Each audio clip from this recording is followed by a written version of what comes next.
When I went there 3 months ago, beginning of May, I wasn't quite sure why I'm going there. I had a scientific conference, but when I accepted to do Kailash Kora, I wasn't sure why. But when I got to the Tibet, I realized why. We know Tibet from 1930s, 1940s, 1950s as a place where a lot of Buddhist monks resided, with the beautiful Buddhist temples, with exceptional Buddhist libraries, some of them having documents over 5,000 years old.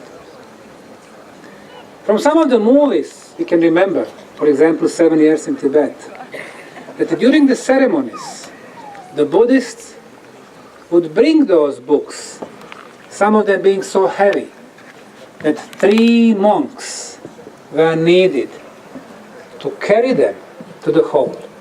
And then they would be reading about the ancient knowledge. Most of the books were for daily use. The older monks were getting the knowledge to the younger ones. They were teaching them about the history and political system before, and agriculture, and spirituality, and energy flow. And this knowledge was going from generation to generation. They were like time capsules with the knowledge written for the future generations. One of the information when I met the Buddhist libraries was about the Chinese pyramids. The first information about them, which are located in the Shanxi province, was 5,000 years old document. In this document, the Buddhists were saying that those pyramids were very, very old, meaning before the known human civilizations. So I knew that that was a great cultural heritage for the planet. When I went to Tibet, my desire was, among other things, to visit all libraries. I was flying to Lhasa, the capital of Tibet, hoping to see all these beautiful temples. When we arrived to the airport, I rode a very modern highway from the airport to Lhasa. In the suburban parts of Lhasa, I saw huge residential buildings, 20, 30, 40 stories high. I could not see any of those temples. Just modern Chinese city with 1 million inhabitants.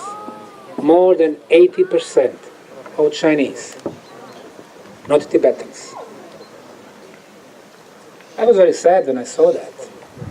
The main palace where the last Dalai Lama used to reside is abandoned. Just little parties open for public. No library used by Tibetan monks. For 12 days I was traveling throughout the Tibet. And then I realized that some of the temples who used to have 300 monks, they are down to 5 monks. In 1967, the first year of the famous cultural revolution in China, most of the temples were destroyed, burned. Libraries moved either to Beijing, burned down, with a little portion taken to India, and some to Nepal. So Tibet is not what it used to be. It gave me great sadness. So when the day when I was supposed to start my Kailash Kora, walking around the Kailash, it came to me. My message should not be about anything personal. The reason I came to Tibet was not to gain something and to feed my ego. It was something much more important. To give Tibet back to Tibetans. Coming to Darchen, which is the base camp,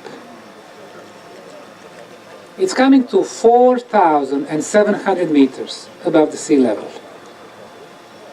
You probably know that above 3,000 meters there is a lack of oxygen. You cannot breathe normally. It doesn't matter you go to Tibet or Peru or Bolivia. 3,000, 4,000, 5,000 meters. Your lung system had to be different, much larger. Your nostrils also 2 times bigger. And your heart has to be bigger. You don't have enough oxygen to keep your body moving and to keep your brain working. Everything is so simplified. You cannot think about 10 different things, just one. So I came to Darchen after 10 days in Tibet already, always 4,700 or 5,000 meters above the sea level. I was already exhausted, not sleeping at nights. What you do when you go to sleep, after 45 minutes, you woke up lacking oxygen. And then you cannot sleep the rest of the night. So really after 10 days, which I was supposed to use to acclimatize myself, I was so exhausted. And now I had the toughest part, walking around the mountain. In May, the temperatures in Tibet are minus 17 degrees. Of course, there are no hotel facilities with the heating. You sleep in the room with minus 5, minus 8, minus 10 degrees in all your clothes and 2 or 3 jackets. It was 3 of us who decided to do Kailash Kora, me and 2 Bulgarians, 1 doctor and 1 pilot, all of us in our 50s. And a guide, a Tibetan. The first day we did our first 18 kilometers. At the beginning of my journey in the Kailash Kora, I was standing in the front of the Hindu little temple. And this is where I sent my telepathic message. I was on my knee, with my left hand pointing to the west, to the Bosnian Pyramid of the Sun. With my right hand, exactly to Kailash. And this is what I said, with my eyes closed. I'm nobody, just a piece of dust in endless space. I'm calling upon the energies of the Bosnian Pyramid of the Sun, the oldest artificial pyramidal structure on the planet, the mother of all pyramids. And I'm calling up to the energies of pyramidal mountain Kailash, the oldest shaped mountain, millions of years old, the father of all pyramids, to help to give Tibet back to Tibetans, to inform millions of Chinese who go outside of China and who has opportunity to learn about the true history of Tibet, especially in the 1960s, to put some more pressure on Chinese government and to put some pressure on Chinese monks who accepted Buddhism, and in a sophisticated way to soften the Chinese government. And I also wish that Tibetans, who mostly live in India today, go back to the ancient knowledge. And those 2 great nations, Tibetans and Chinese, combine spirituality and technological advancement, because China has become the world superpower. So the Tibet can regain some of the ancient knowledge that they did have. The second day in Kailash starts very early in the morning, 5 a.m. at minus 17, and the wind, even though it was beginning of May. Until the end of April, you cannot even pass the Kailash. The most important part is to climb Dormala, which is a big pass. It is on 5,630 meters. Again, lack of oxygen, very cold. And you are climbing almost vertically. The snow all around you. This is when I realized that my Kailash Kora is not only about physical challenge, but also mental and spiritual. When you start walking with a lack of oxygen, your steps are very, very short. So you move very slowly. Our small group of 3, plus the guide, was moving slowly. After 1 hour of climbing, we could see somebody was coming back. It was a Russian woman with a guide. She gave up. In those moments, you know that in front of you is just climbing up. And somebody is there who's going back.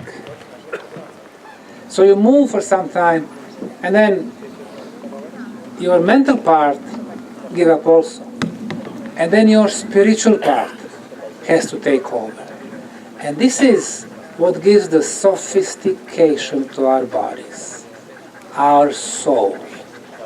Our soul is there to help us overcome the limits of our physical and mental entity.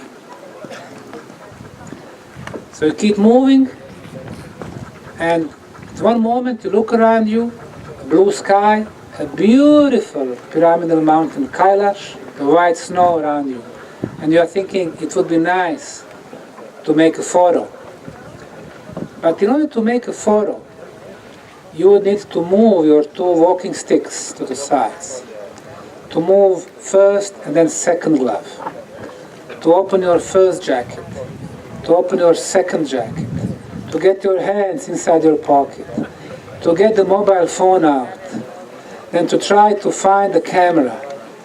I counted, it was 12 operations. I said to myself, no way. I'm not doing any additional operations. Just keep walking, keep walking. And then you think, once you come to the top of this pass, after that, it's much easier because you are going down. You think, okay, when I reach the top, what I'm going to do? I'm going to yell. I'm going to be the happiest man on the planet.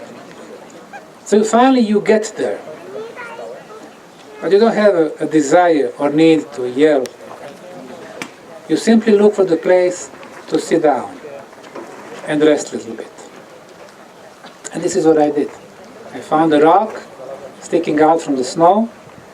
I was sitting there, and then I saw a little bird on the top of this pass, 5,650 meters above the sea level. And I remember that I had a piece of dry bread in my pocket. So I gave him a piece of the bread. And the second bird came, and third. All of a sudden, I had 10 birds around me. I forgot about all these efforts. And I was in another world with the birds and the nature. And then 2 friends of mine, the Bulgarians, they finally came. And they were looking for the place to sit down. And they saw rocks across mine. So they started walking there. But the birds were there. So they were scaring my birds. I said, hey, don't scare my birds. And then I realized it's more important for them to sit down. Anyway, I climbed down. And I decided that instead of 3 days, I do Kailash Kora in 2 days. So I passed the marker for the second day. I kept walking. Me and my guide, we were in front of the other 2 Bulgarians. And then my guide saw the pickup truck. He said, why don't we take a pickup truck? We are done with the hardest part. And then we drive back to Darchen. I said, no. That would mean that I'm not completing the Kailash Kora. I'm not doing this Kailash Kora because of the other people who's going to see me. I'm doing it for myself. So we finally completed it just before the dark. It's about the challenges that we have in front of us in our lives. The goals that we need to set up. And sincerity that we need to show. This place is becoming the concept of life. The life that we want to live in 21st century. For the longest time, we had elites who have been controlling us and manipulating us, at least for 7,000 years. through the money, political elites, corporate elites, medias. They are very organized. The problem with the people, common people, independent thinkers, people who want good in their lives, is that we are not organized. We need to get better organized. We need to travel to different places, to learn from the others, and to share the knowledge. Our archaeological project has a future, because we never relied on the government money. We never relied on if somebody is going to give us permission or not. We had noble goals in front of us. And we knew that we are going to make it, because our goals are sincere goals.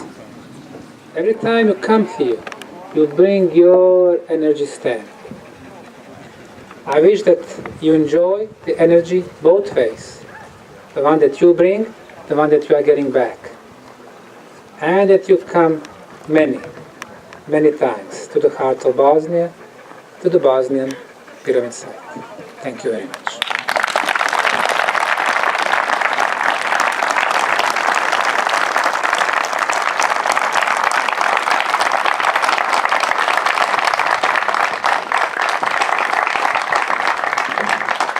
Thank you. This is what I had for you. We asked the pyramids to bring us the 2 hours with no rain, so we were lucky. The pyramids cooperate with us. But if you are sincere, then yes, it does cooperate with you. Weather.com said it's going to rain this morning, and it's heavy rain. It's they totally said fine. 10 o'clock. Yeah. But we made it all clear. I see good energy.